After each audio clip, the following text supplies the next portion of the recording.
Paralanguage, language of colors, language of gestures, chronemics, proxemics, haptics, florography, facial expressions, eye movement, and posture in personal appearance. In the world of nonverbal communication, these are the things we can call the inhabitants. The world where messages are transferred without words. The world where action seems to speak louder than words. And the world that has been a shelter for worldwide interaction. In the middle of the streets, nonverbal communication has a major significance of establishing reliable connections between the people of the world, whenever and wherever they are.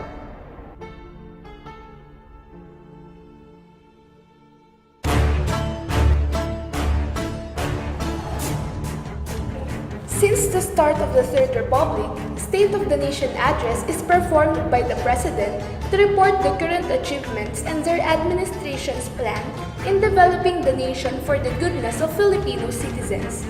It must have been not obvious until now, but nonverbal cues help the presidents a lot to effectively deliver their speech. One of the roles of nonverbal communication is enhancing the message that is delivered. And now, we will point out how President-elect Rodrigo Duterte utilized the nonverbal communication in his first State of the Nation address and how it helped him in effectively delivering his speech. We present to you Duterte Cues.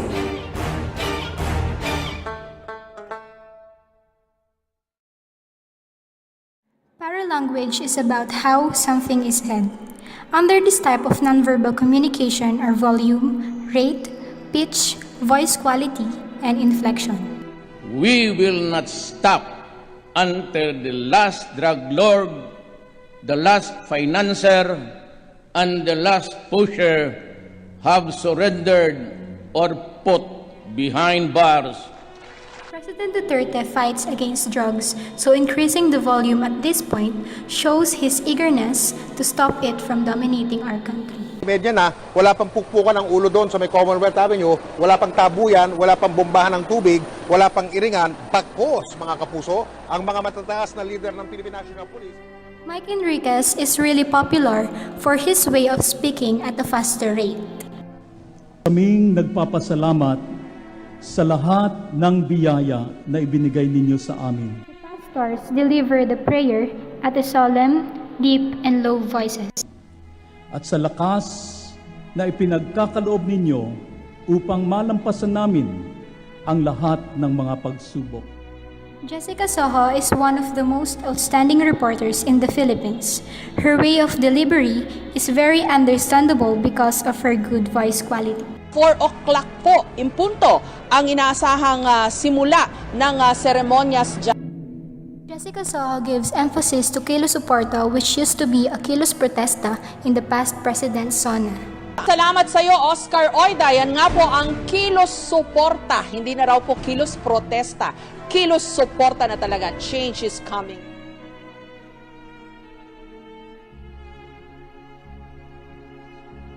Language of space, the study for use of space and the various differences in which we can make us feel more relaxed or anxious.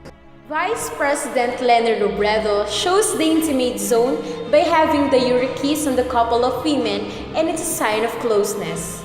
Personal zone showed by Jessica Soho and Mike Enriquez is indicating the distance you would stand during friendly gathering like this. President Duterte and his colleagues are having the gathering that falls on social zone, showing the two arms length away from each other. President Rodrigo Duterte is revealing the comfortable distance while addressing his speech on a big group of people.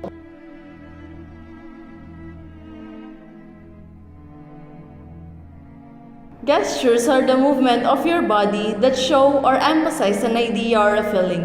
It is something said or done to show a particular feeling or attitude. President Duterte is waving to everyone while entering the plenary hall, means that he's acknowledging everyone for their presence and for giving time to see and listen to his wonderful speeches.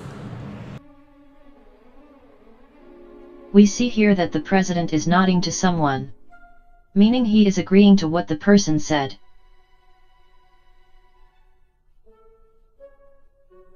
His hand movements illustrate the position of the two men at the elevated portion of the Congress, Coco Pimentel and the House Speaker, which according to him are from Mindanao too.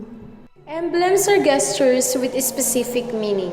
The soldiers and President Duterte saluting at each other, which implies the sign of respect.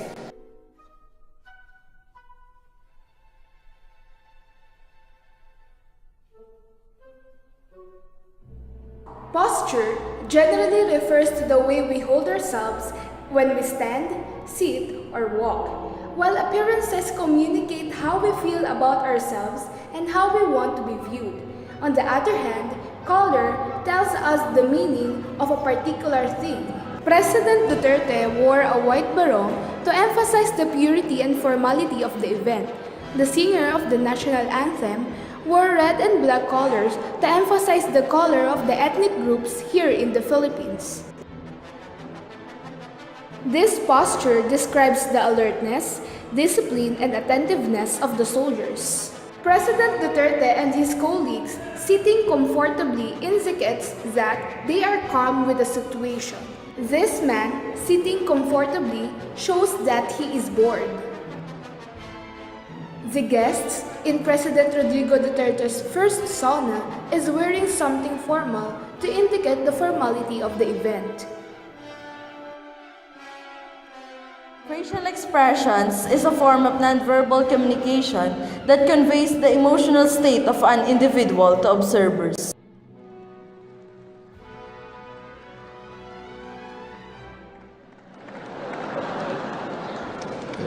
Na presidente ako eh.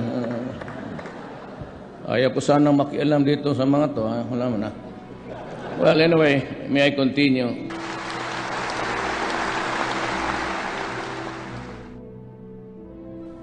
Human rights.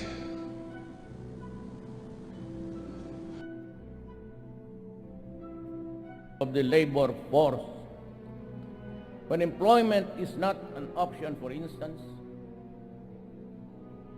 The eyes play an important role in nonverbal communication. Looking, staring, and blinking are important nonverbal behaviors.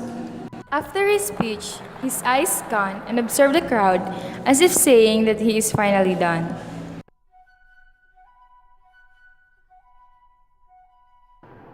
No corners in the world are left anonymous of nonverbal communication.